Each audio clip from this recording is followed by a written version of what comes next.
Well, hey, everybody. My name is Doug Bice, and I'm glad you guys are here.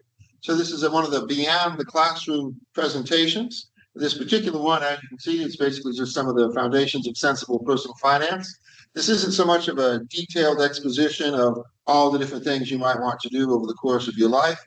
Rather, it's a broad overview of some of the key ideas, some important things you might be interested in learning more about later on, or things you might want to learn more about right now. Anyway, so that's kind of the plan. Because I'm an economist, I kind of need an organizational tool for me. So the organizational tool I've chosen for this presentation is the life cycle hypothesis from Franco Modigliani. The life cycle hypothesis essentially hypothesizes a story about how a typical and probably non-existent person might actually structure their earnings, savings, borrowing, and spending over the course of a lifetime, on the assumption that we don't want our spending and lifestyle to fluctuate as our incomes are likely to fluctuate over the course of our lifetime. So a highly stylized version of it would look something like this, essentially hypothesizing that a person might want a smooth consumption path over the course of their entire lifetime. No one probably really requires it to be that smooth. I doubt any of us care that much.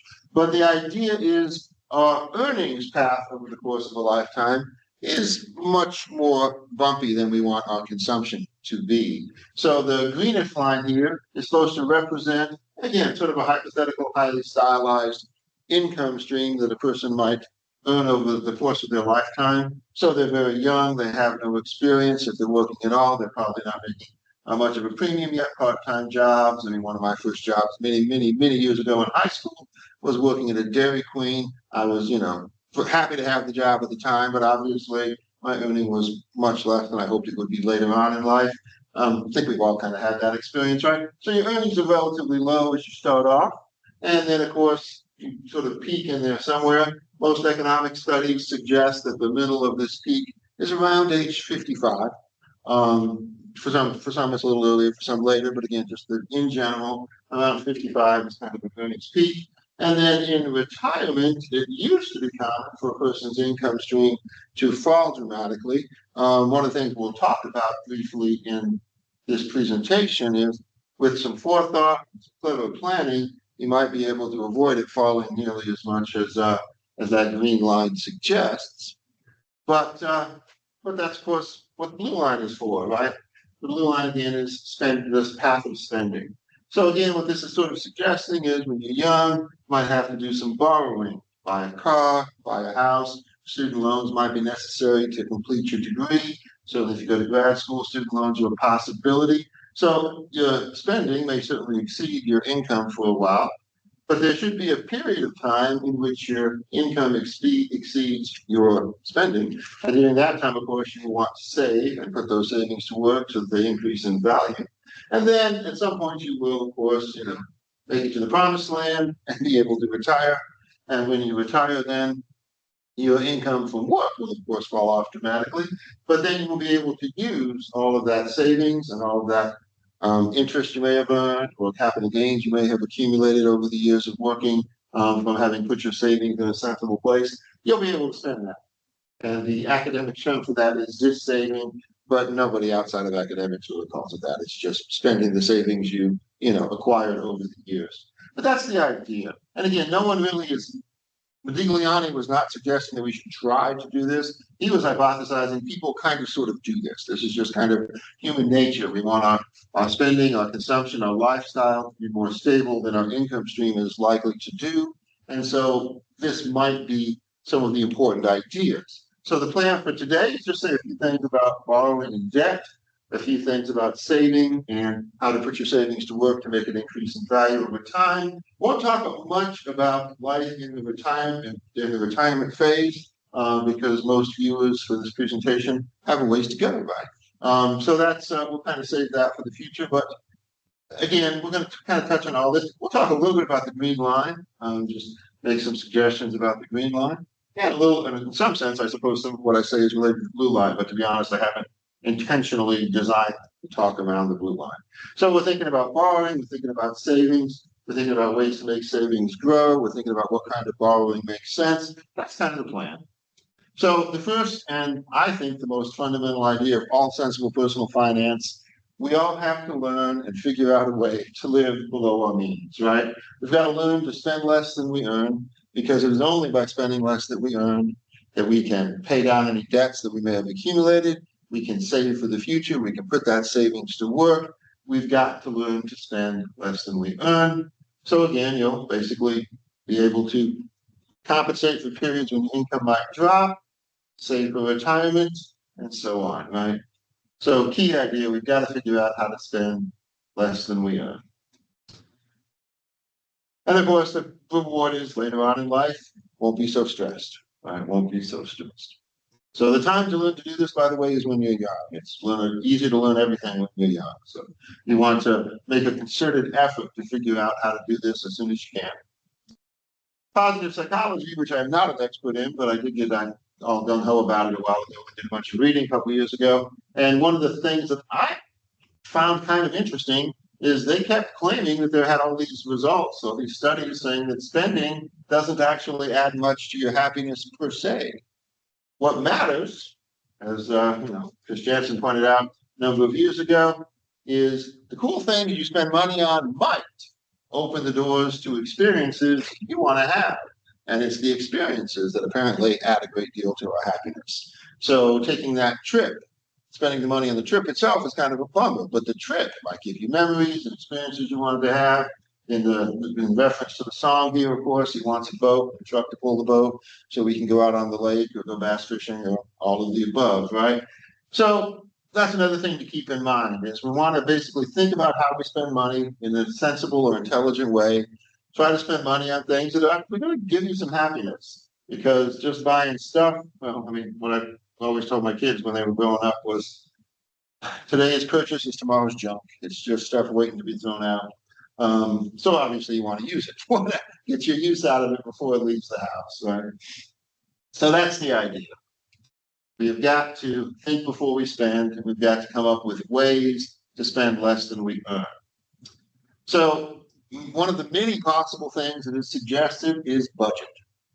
And one of the many possible budgets that's floating around is usually called the 50-30-20. So I want to use that as an example, a rule of thumb. The actual rate, the actual numbers, 50%, 30%, 20%, they aren't nearly as important as thinking about how you're spending your money, so that the money you spend actually does things like contribute towards your long-term happiness, your financial stability, things like that. And in fact, when I normally think of 50-30-20, I actually think it should be 20-50-30, because I think that puts things in the proper order.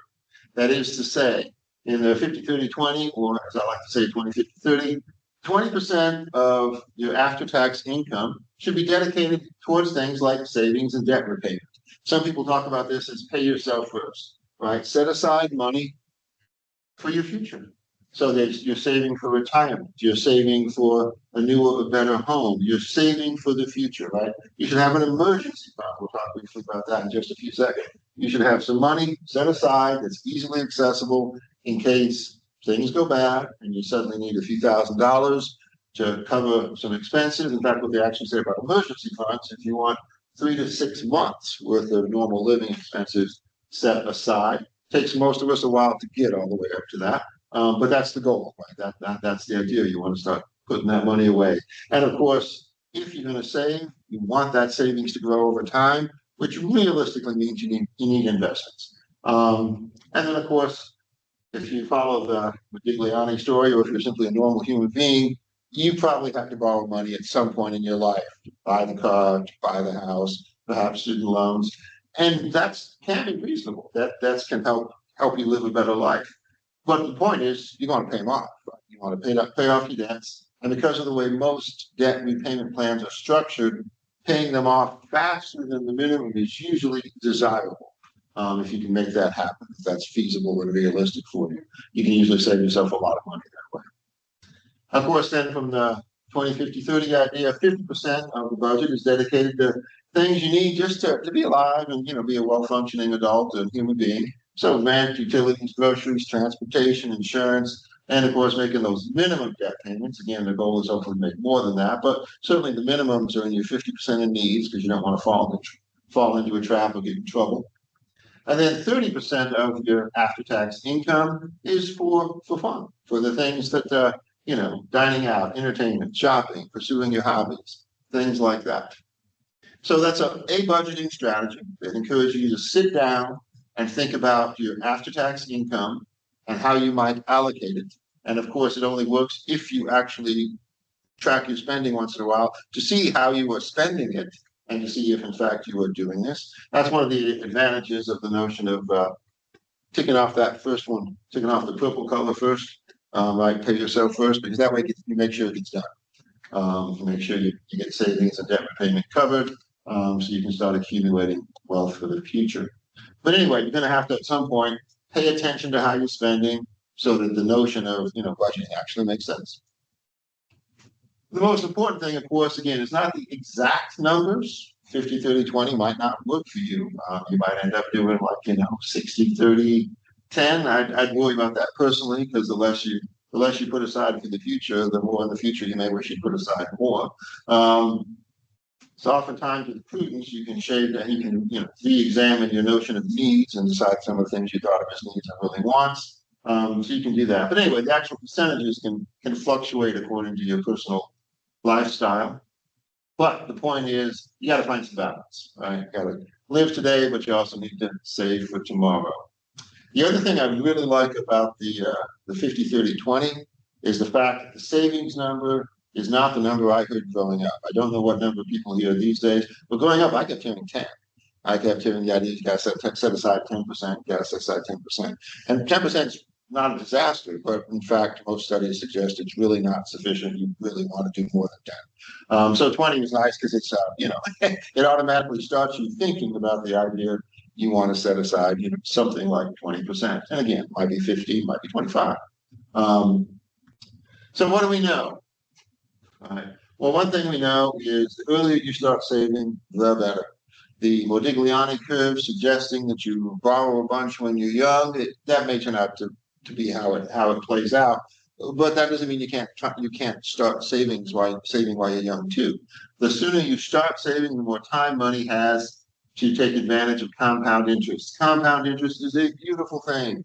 You get interest on your interest. You get earnings on your previous earnings. Right? You let it sit there and accumulate over time. It is a wonderful, wonderful thing. Compound interest is also a terrible, terrible thing if you're thinking about credit cards. Right? It's why you want to pay off your credit cards and every single month, because you'll end up paying interest on the debt of the interest on the interest that for the loan you didn't pay off, for the principal you didn't repay. There we go. That's a better phrase. The principal you didn't repay. Anyway, compound interest is very powerful. And when thinking about savings, it works to your advantage. And again, it also does encourage you to pay off your credit cards every month because it works against you when it's a debt. Anyway, definitely want to do that. Other things we think we know from various studies, you want to begin planning for retirement as soon as it's realistically possible. That is to say, as soon as you've kind of selected a career path and you've gotten started, you want to be thinking about putting money away in a 401k. Usually 401ks are sponsored by your employer. And if it is, then it probably has a match. So every dollar you put into your 401k, your employer matches you. It's not unlimited. There's usually a cap on how much you can put every year. In my experience, from just looking at different 401k plans, it's usually a percentage of your total income, or your pay basically. But you can put in 5%, 6%, 10%, and your employer will match it up to the cap. Well, obviously you want to do that because that's 100% return instantly. Right? That is an amazing return. So you want to take advantage of that. So as soon as you look for an employer who offers a 401k, you should seriously look into signing up for it and probably sign up for it. I can't think of any reason offhand why you wouldn't sign up for it. You certainly want to look into it and probably sign up for it. Also, individual retirement accounts. Many people find that the limit for 401k contributions is much less than 20% of your after-tax income, and therefore you're going to have to find another way to save for retirement. So individual retirement accounts, either the traditional individual retirement account or the one they call the Roth individual retirement account, those are great tools. Certainly want to look into which one of those you would want to use. But you want to do that. That's the whole point of it. So you want to look into that and get started with that. Pension plans, right? Depending on whatever's available to you as you get started, you want to spend a few minutes, even a few hours, and make a plan. Figure out which one of these are available to you and how you're going to use them to start socking money away. In retirement, you're going to want those savings. And that it isn't just the saving. Of course, the whole point of compound interest is you want the savings and the accumulation because you want to be able to spend that when you start working. So to accumulate that wealth, you want to start as early as it is feasible to do so. The earlier you start, the more time you have for that money to grow and increase in value. It's a beautiful thing. You're going to want to build an emergency fund. As I already mentioned, the people who do this for a living usually recommend 3 to 6 months of normal living expenses set aside. You want these so you can be prepared for short-term disruption, so you don't have to do things like swipe a credit card at 20%. Right? That's an incredibly expensive way to borrow money. So you want to have an emergency fund necessary in case life happens and you need it. Come on in. Just want to make sure it close all right. Oh, I appreciate it. It's all good. So you definitely want to set aside some money. You want this to be accessible. You want to be able to get at it. So this is not the kind of money that's normally recommended that you put in the stock market or anything like that. Usually the suggestion is you put this in a savings account. These days, high yield savings accounts are quite the thing with good reason. They offer much higher interest rates than traditional savings accounts. And so far, there doesn't appear to be any particular risk associated with using them. So that is the standard advice that I keep seeing is put your emergency fund in a high yield savings account. Go online and Google it to see who's offering them. There's a number of them that do. Anyway, earns, 2, 3, 4, 5%. And, it's there if you need it. It's there if you need it. What do you do with the rest of your savings? Well, as I just mentioned, the emergency fund should be easy to access, so maybe the high yield savings account thing. The rest of it should probably be invested in some way. Now, there's a variety of ways to invest. When I talk about investment, I focus mostly on the notion of stocks and bonds. But of course, real estate can be an investment, precious metals can be an investment. You should heavily research any kind of investments you want to undertake, though, to make sure you understand the risks involved. But like I said, I will give you some pointers on stocks and bonds in just a second. But the idea is you don't want your savings to sit somewhere. You want it to sit somewhere where it's going to grow. Money doesn't grow on trees, but it will grow like a tree, slowly and steadily over time to reach great size if you plan it in some kind of sensible investment vehicle. And I'll give you a few examples of things that might fit that in just a second. And so there's a cool picture of growing over time to reach great size.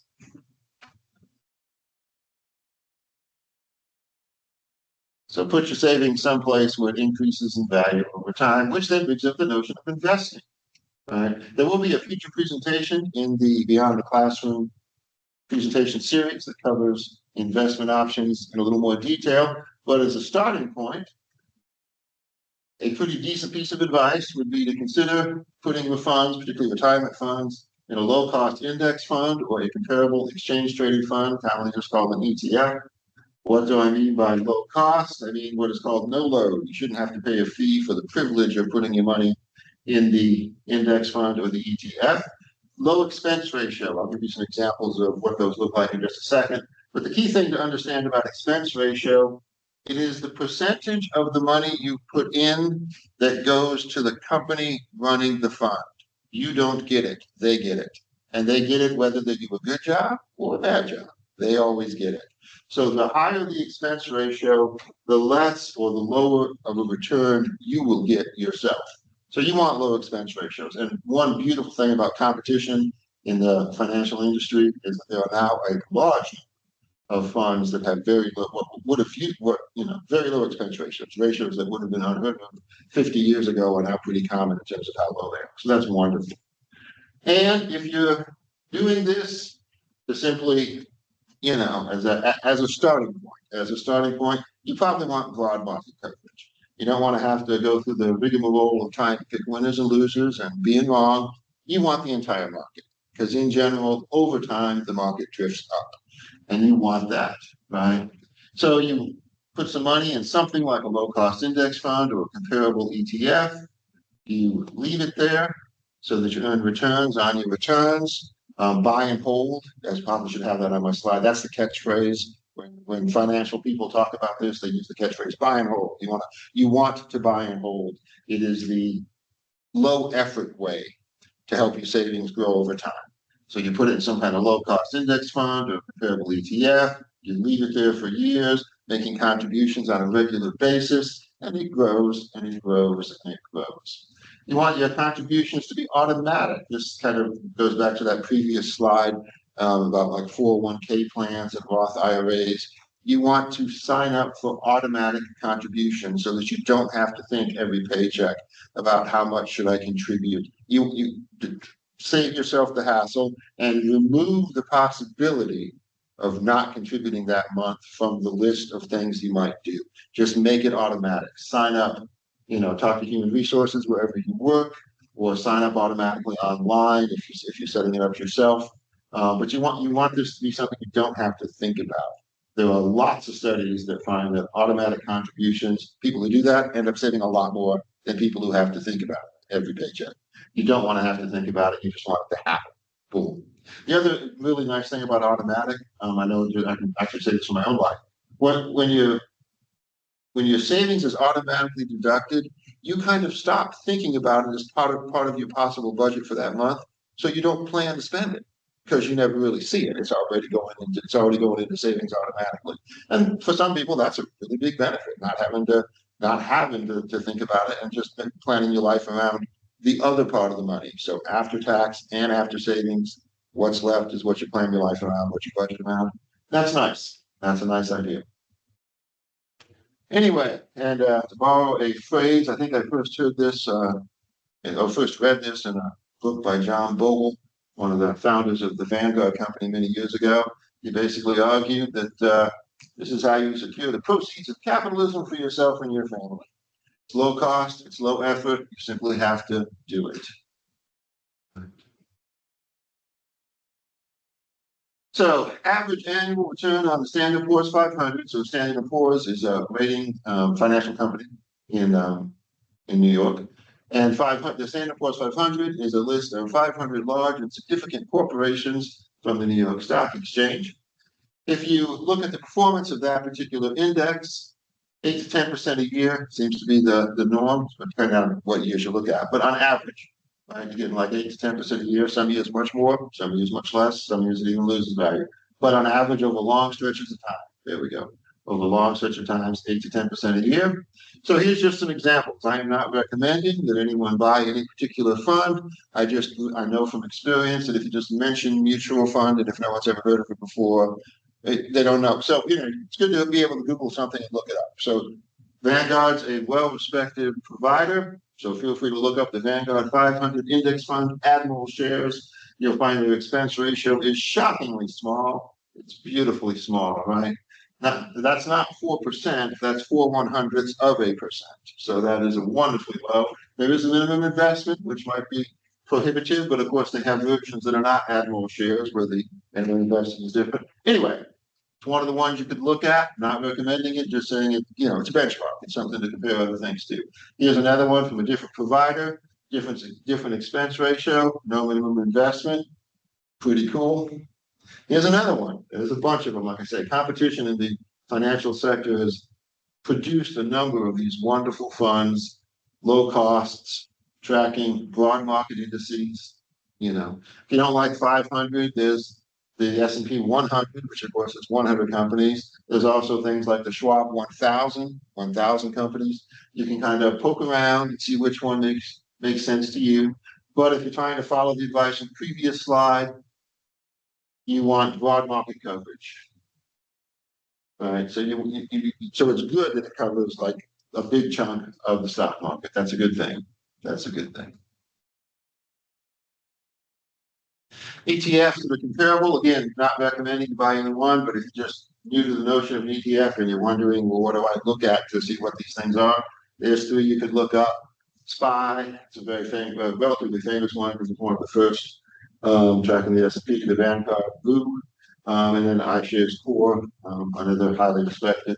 You'll notice the expense ratios on ETFs are even lower usually than the expense ratios on mutual funds. It does depend on which one you look at, though, so you have to be careful. But the point is they're all low. they're all low, and that's a beautiful thing.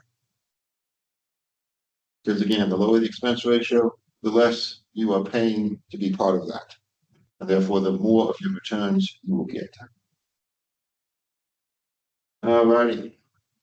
So we talked a little bit about budgeting to help us generate savings, and then putting that savings to work, perhaps in a low-cost index fund or something comparable, perhaps in something else, but only after we research the other options. Now let's think a little bit about borrowing. The key idea with borrowing is impatience.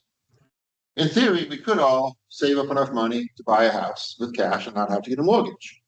But most of us would be 60, 70, maybe 80 years old before we could actually do that, which means we'd be living someplace else for a very long time. So that makes no sense in most people's minds, and I actually agree with that. I used a mortgage too. So some debt just makes sense. It's productive. You might discover you need a student loan to complete your degree or to finish grad school. And again, that might be a very useful and productive thing to do. So some kind of debt is productive. You might have to borrow money to buy a car to get to work. Now, most financial advisors actually discourage auto loans because autos tend to depreciate over time.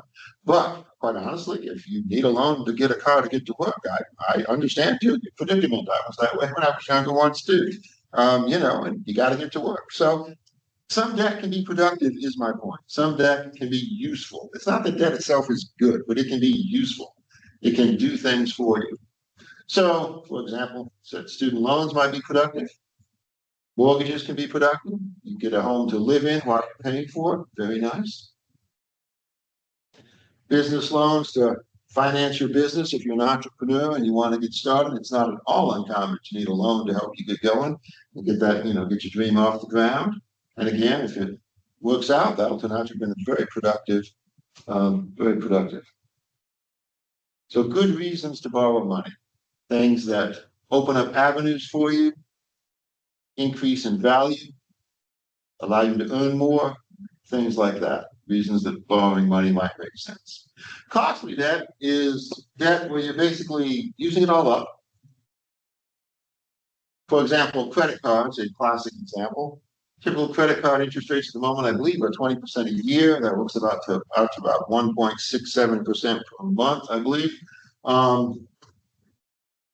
They can be convenient ways to organize spending, and they can be convenient ways to track spending. But lordy, you want to pay them off at the end of the month. Do not let it roll over into the next month and have to start paying that principal, right? Because the way credit card payments sort of work is, this is a stylized version, but it kind of goes like this. If you owe money, then and you haven't paid it off, then the next month, interest is applied to that principal immediately. And if you then make a payment, then they deduct your payment from the interest plus the principal. So you may find, particularly if you're making minimum payments, you may very well find that most of your payment is just covering the interest, not annual interest, monthly interest. You don't want that. That is a horrible position to be in. So if you have to use credit cards and can't pay them off at the end of the month, you definitely want to pay them down fast, right? You want to make much more than the minimum payments. You want to pay them down fast if you end up using them. For that. And these days with debit cards, I'm not sure you really need a credit card per se, but again, some people do find it convenient, and you also might need it for, particularly if you don't have an emergency fund set up yet. I can certainly see several reasons why a young person might want a credit card. There can be good ways to build a good credit rating, which is useful. But again, you want to pay them off. Payday loans, sincerely hope no one gets in a situation where they have to use payday loans over the course of your life. They are famous for charging incredibly high interest rates because they face incredibly high default rates usually. They're very short-term loans. They're usually only sensible for emergencies or covering expenses until the next paycheck. They come with excessive fees and very high interest. Again, you seriously want to avoid that if at all possible. It's just not a good situation to be in. And then auto loans. As I mentioned, most financial advisors list auto loans on the list of costly debt because cars lose value over time rather dramatically when the car goes from being new to used. Right. So you can certainly view an auto loan as costly debt. You're in good company if you do. Again, sometimes you do have to be realistic and acknowledge that you might literally need to borrow money to buy a car so you can get to work, so you can get to school and finish your degree. And in that case, I'm not really sure it truly deserves to be on the costly debt thing. But again, a little bit like the credit cards, do look at your payments. You may discover that those early payments are mostly about interest, and therefore you want to pay extra.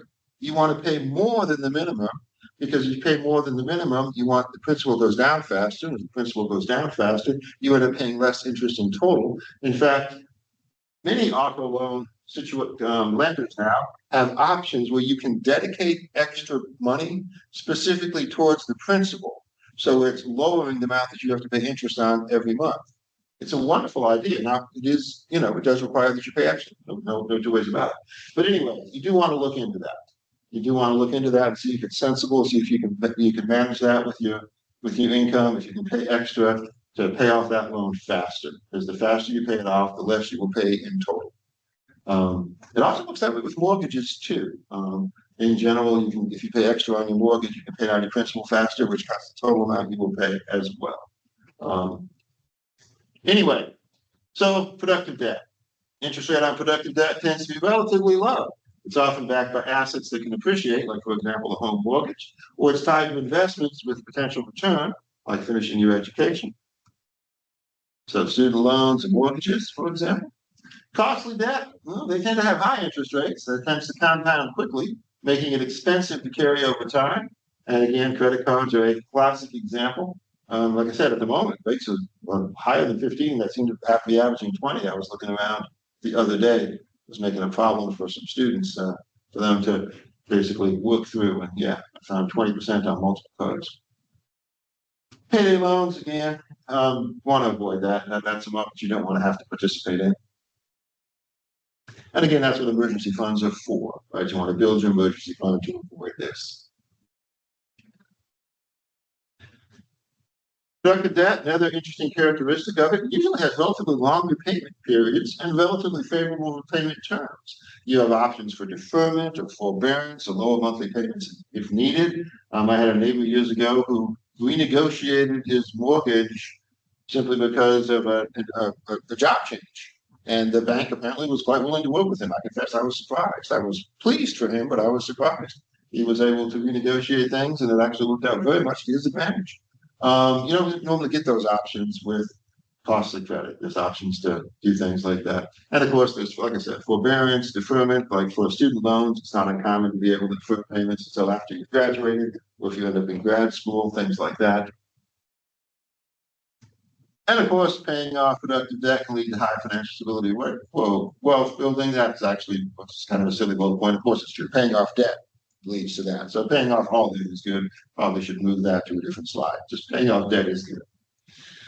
Cost of debt, they usually have very rigid repayment schedules where you are penalized heavily for missing a payment or even for being late. They are usually not interested in things like deferment, forbearance, or renegotiating.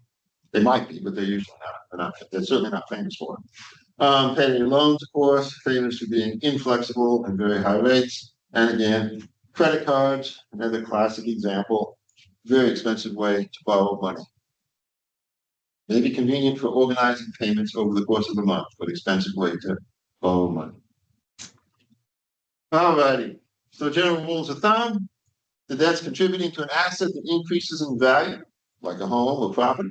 If it generates income directly for you, like maybe a rental property, or perhaps education, generating income, or if it improves your just long-term financial position, such as all of those things, then it's likely to be good debt. It might make a lot of sense. It might definitely improve your life. Costly debt, on the other hand, it's usually for depreciating things, usually has high interest rates, and it's usually associated with financial strain, concerns, and issues, and it's typically debt you want to avoid. To state the obvious, avoid costly debt. That is pretty much the main point of the last 7 slides, I suppose, 5 or 6 slides. Once you have debt, you certainly want to manage it. You want to be able to make your payments. As I mentioned, one of the things to always think about with debt isn't just can I make the minimum payments, it's can I make the payments and then some? Can I whittle it down a little faster? Because that can often save you a lot of money in the long run.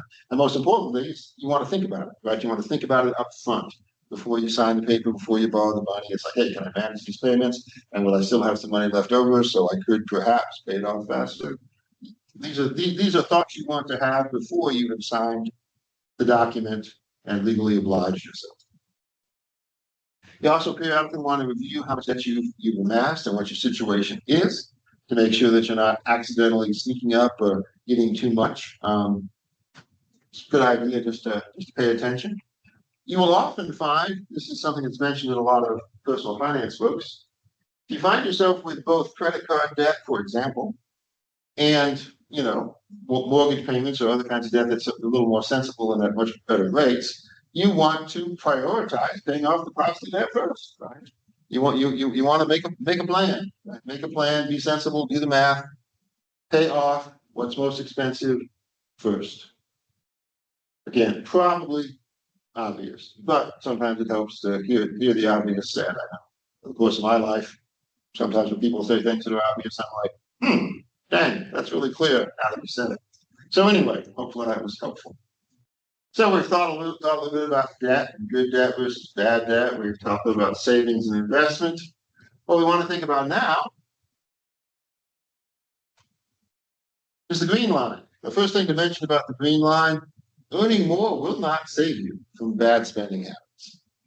If you are constantly spending more than you earn, then you are basically setting yourself up for problems no matter how much you earn, because you can always find a way to spend more money. There has never been a day in my life when I couldn't have found a handful of ways to spend money I didn't have on things that I would have enjoyed or wanted.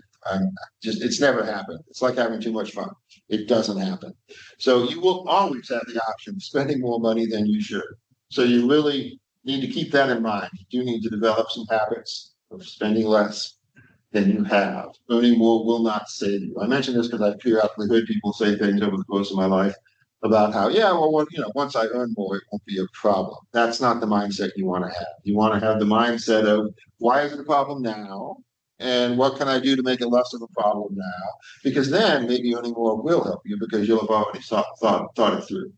Right? You'll have already thought it through. But in general, earning more is not going to save you from bad spending habits. However, since many of you are young, it makes total and complete sense to give some thought to what jobs actually pay. So, what do we know? Well, from census data of the United States, we know that as a rough approximation, 70% of the income for U.S. households comes from wages, salaries, tips, commissions, basically what we earn through our jobs. The remaining 30% comes from a variety of sources, which includes things like dividends, interest, and rental payments for those who rent out properties, government transfer payments like Social Security, Medicare, unemployment benefits, and so forth, and of course, pensions. That, of course, would be broad averages for the average or typical U.S. household. Obviously, most households are in one place or the other. You're not receiving a pension if you're still working, of course. But at that point, most of your income is coming from things. But sometimes it's just nice to know. Highly recommend Occupational Outlook Handbook from the Bureau of Labor Statistics.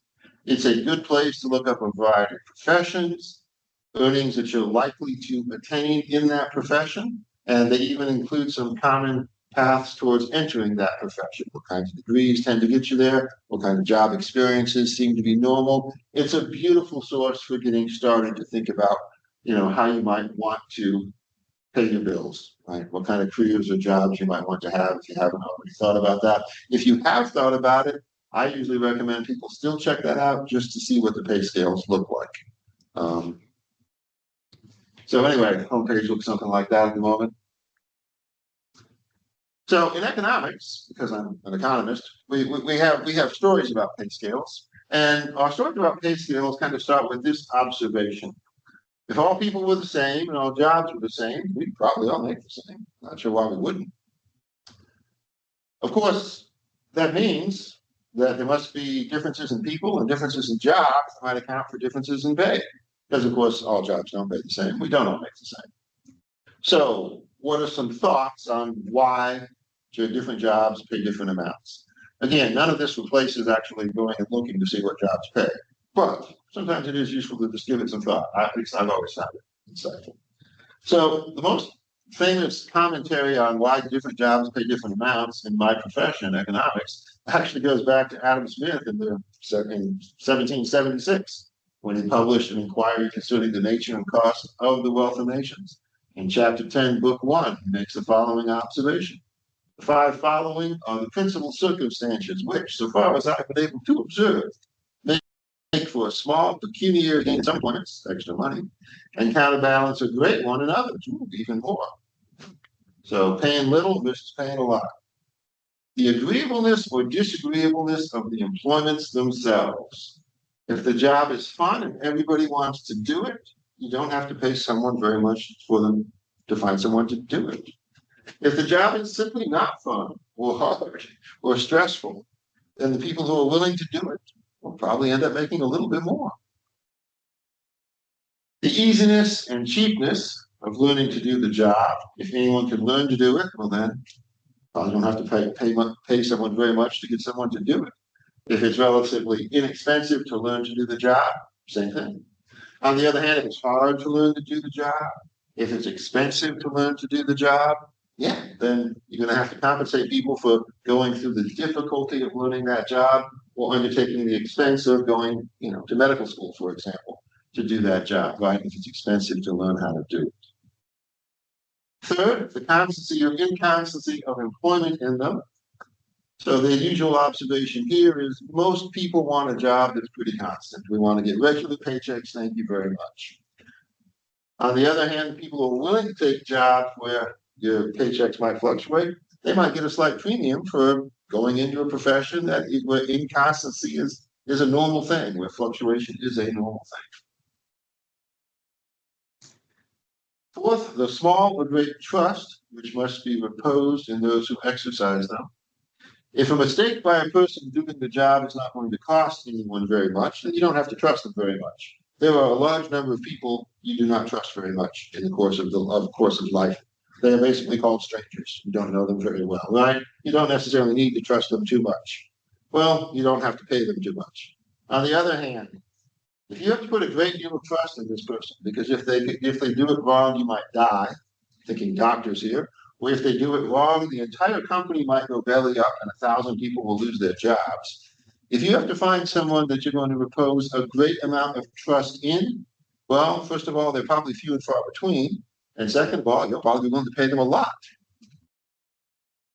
And then finally, the probability or improbability of success at them. Again, the usual stroke observation is if anybody can do the job and succeed, probably don't have to pay people very much to get them to do the job. On the other hand, if only a few people are going to really make it, then the people who really make it are probably going to make a lot. So you can obviously think of various, professions to plug in. When I'm staring at the bottom one here, I often think about like acting or professional sports, right? Lots of people can play sports. I certainly can't these days, but when I was younger, I could. But I could never have been professional. I mean, never. But people who can, well, they can make a lot of money, right? Because most people can't do that. It's unlikely to do that. People who have the combination of personality traits and facial expressions and symmetry that make them, actors or actresses who are highly successful, they make a lot. Lots of people can act some, but to be good enough, like to be a movie star or something, you tend to make a lot. Right. Highly likely you will not be particularly successful, therefore those who are successful make a lot. Anyway, so it's kind of a cool list just to think about. You'll notice it does have an interesting and somewhat counterintuitive interpretation. What Smith is basically saying is if it's a good characteristic, you don't have to pay people very much.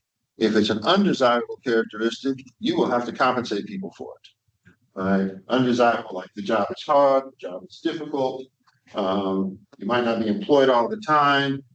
They have to trust you a lot, right? If it's kind of a difficult or hard to find characteristic, it probably results in a premium. You get paid extra. Job is disagreeable, so I usually think of like sewer cleaners, garbage collectors. Just as an example, a job is hard to learn or expensive to learn. Surgeons or specialized engineers, maybe. Employment is not consistent, obviously. Seasonal workers. Investment bankers might actually be in there too, because employment is not real consistent in that profession either. Others have to put a great deal of trust in you. Airline pilots, high-level executives. There's a low probability of success. Entrepreneurs, right? I'm not sure what the statistic is this year, but for most of my professional life, I've been able to say things like 50% of small restaurants are likely to go out of business in the first 5 years, because that's been the statistic. Sometimes it's 48, sometimes it's 55, but it's always been around half. Which means, if you manage to start a restaurant and it takes off, that you've done something, and you'll probably be well compensated for it as it increases in value, or professional athletes. So these are just lists, right? These are just lists. So the way some economists approach this is they kind of say, so one piece of advice, find something that most people find undesirable that you don't care much about, and you might be able to capitalize on that in your job career. If you happen to really like going to school, for example, then going to school to get a PhD or a medical degree, if you can swing it financially, that doesn't stress you out. So that's a good thing, right? I have a friend who works night shift. It's worked night shift for years. Night shift workers usually make a little more than people who do the same job during the day, because it's kind of hard to have a normal life if you're working every night.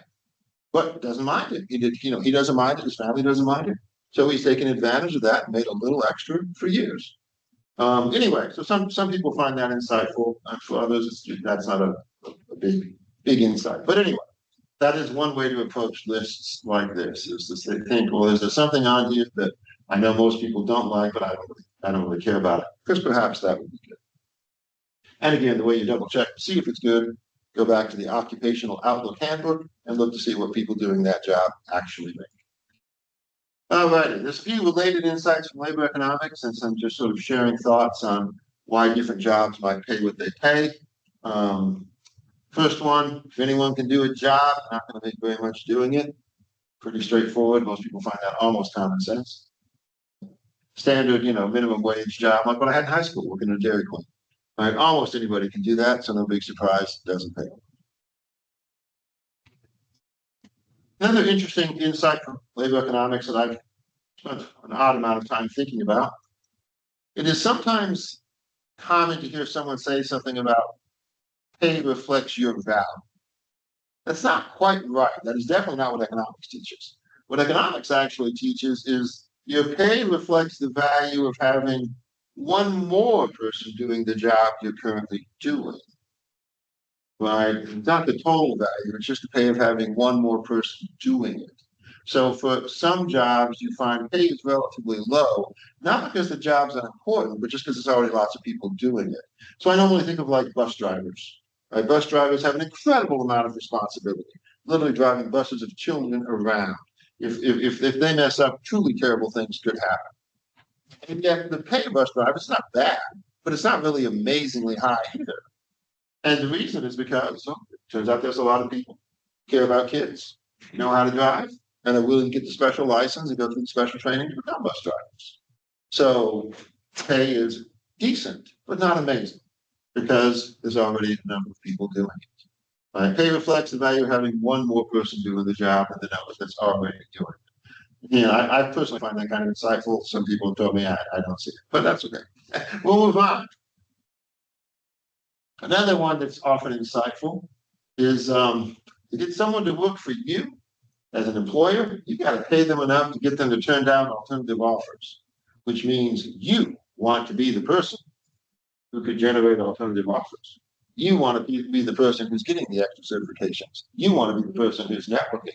You want to be the person who's helping out somebody in the other department or whatever. You can't help in the other company. That wouldn't work out too well. But right, you want to be the person who's helping everybody out. So when they think of, who can help us, they think of your name, because that can lead to you getting alternative offers.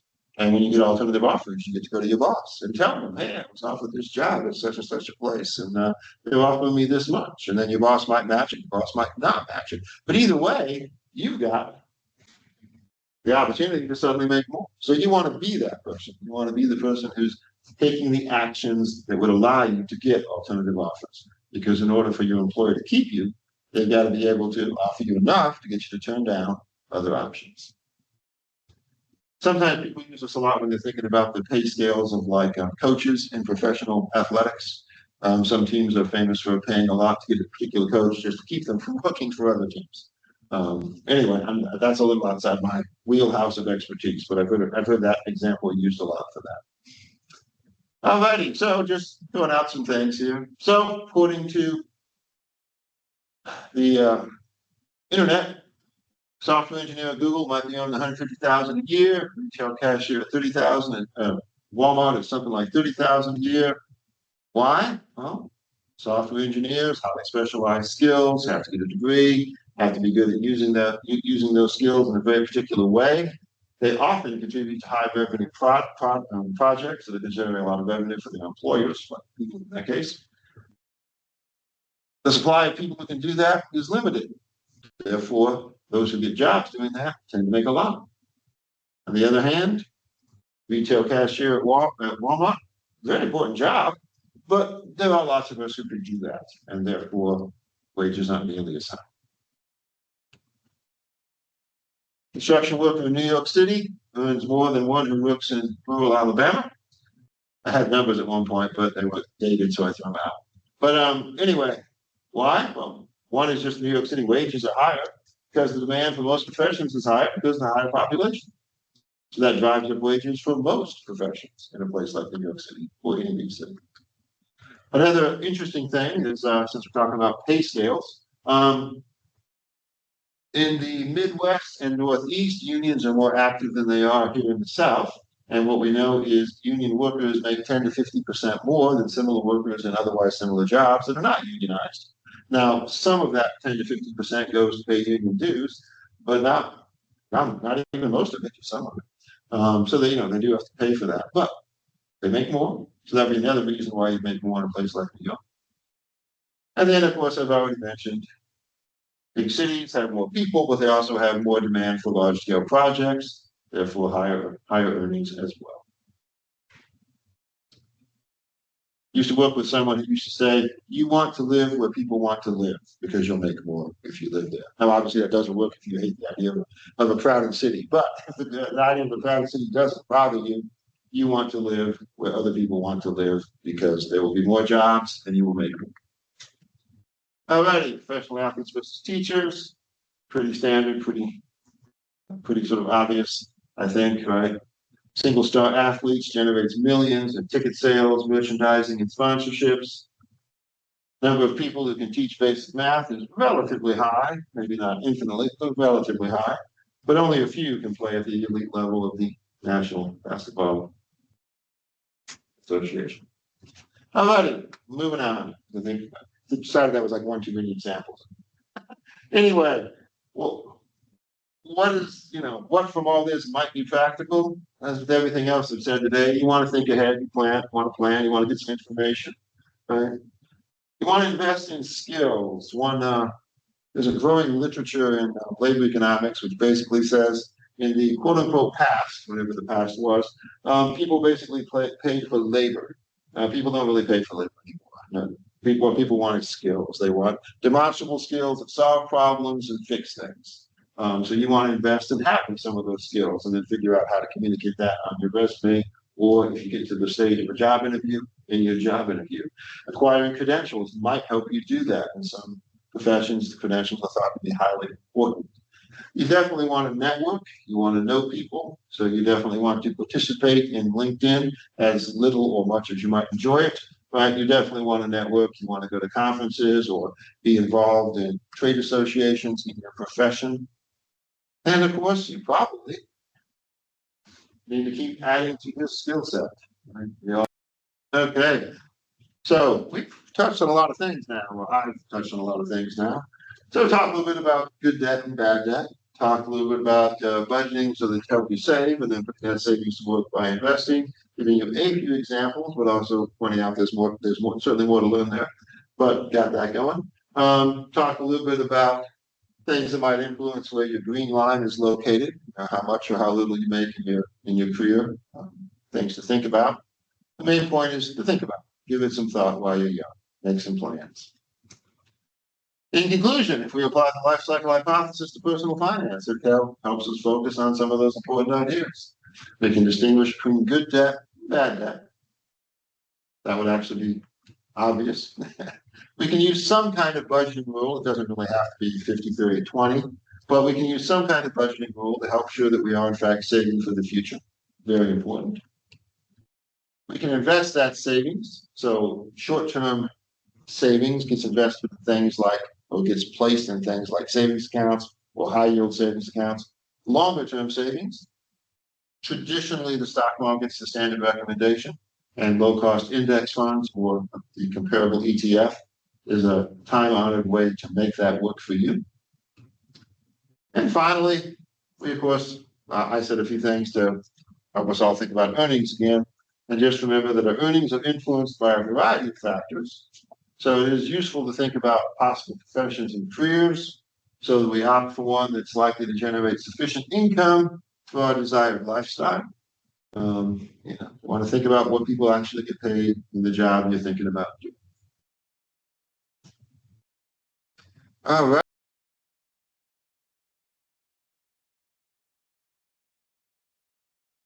I guess one closing thought to keep in mind is I simply outlined a bunch of stuff today.